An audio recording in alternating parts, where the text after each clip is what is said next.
My name is Olena Hassell and I'm an Instagram photographer of 7 years. I have done multiple collaborations with big brands. I've done photo shoots for magazines and I have grown 2 accounts on Instagram to 100,000 followers each. This class is going to be useful for anyone who is a beginning photographer or somebody who is a photographer that's been shooting for years but has been stuck with Instagram growth. Thank you so much for joining and I can't wait to see what you create. Hello and welcome to my home studio. In this space I usually photograph most of my products for home, for sale on Etsy or eBay, or for my clients.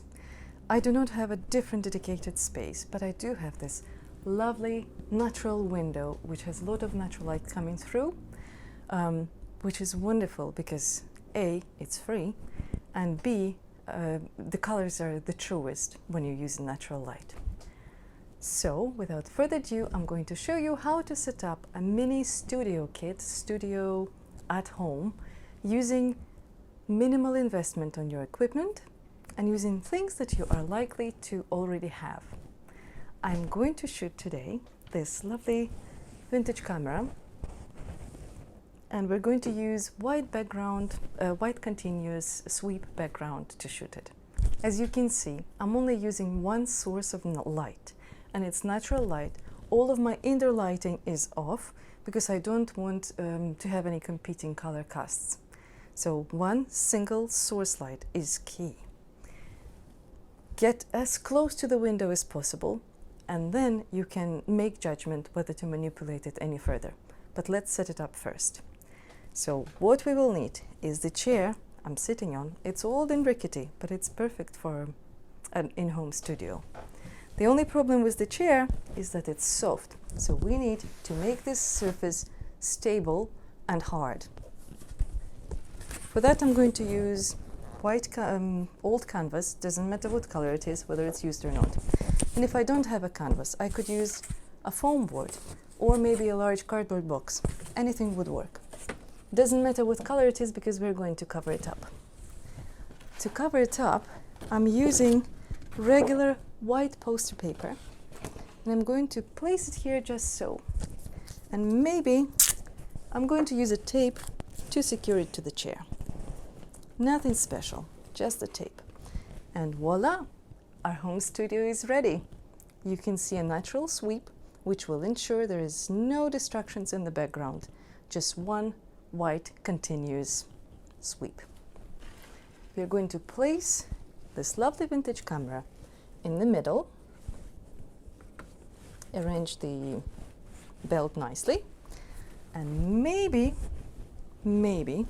we're going to place a few seasonal accessories, for example, pumpkins. So we'll place a pumpkin here,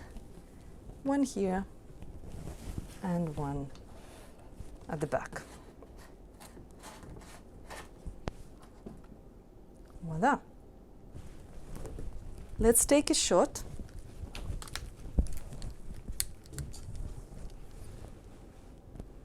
And we could shoot it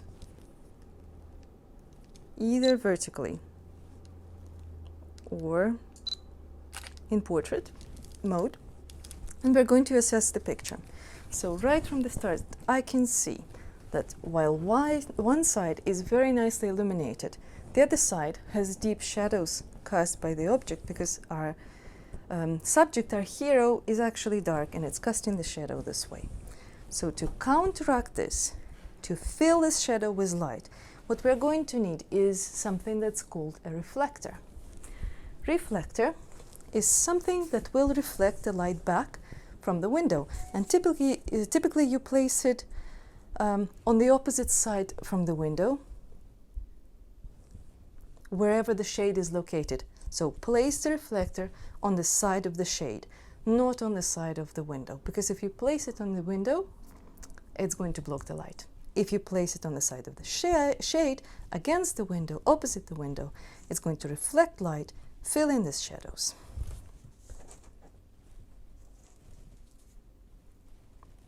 We can place it on an angle and then it's going to stabilize itself. Let's take a shot and check what we've got. I can see it's already better. And the shots we're going to need are straight on, 3/4 slightly from above, and also one from above, directly from above, which is a flat lay.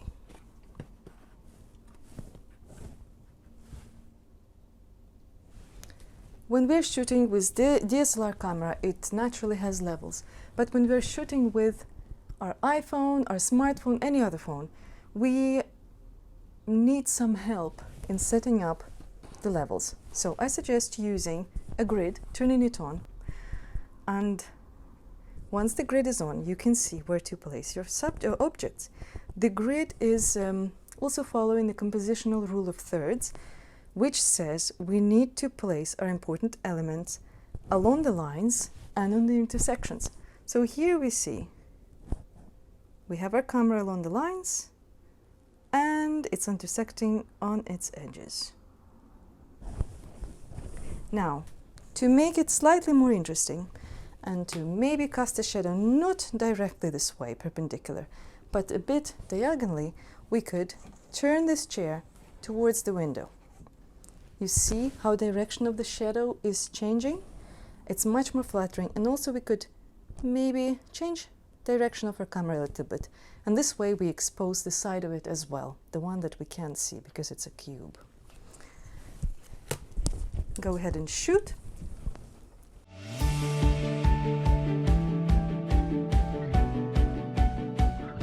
So when we're shooting, we want camera to stand out and everything else to fall into background.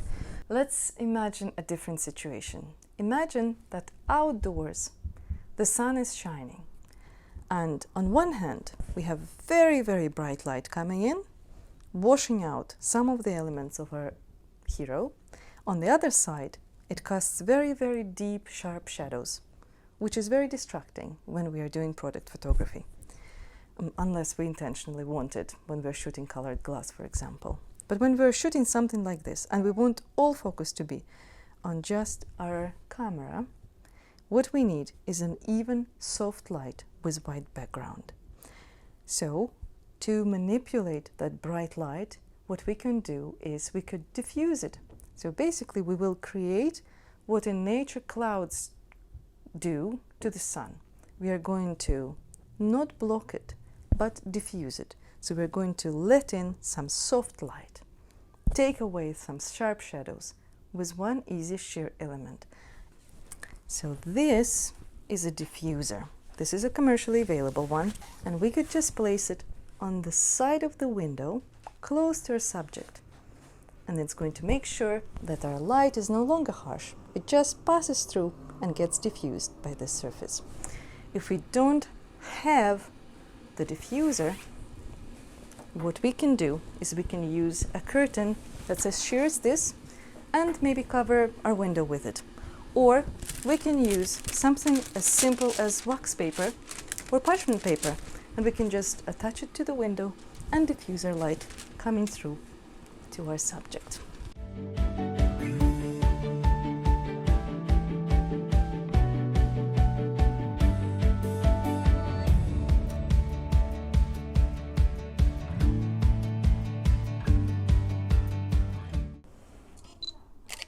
You need to be mindful of what clothing you're wearing. Right now, my dress is a reflector.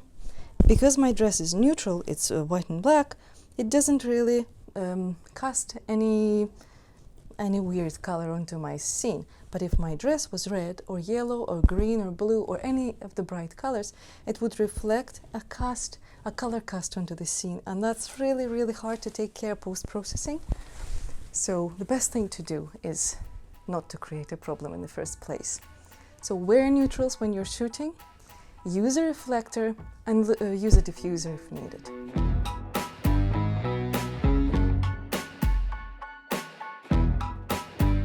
Thanks for watching.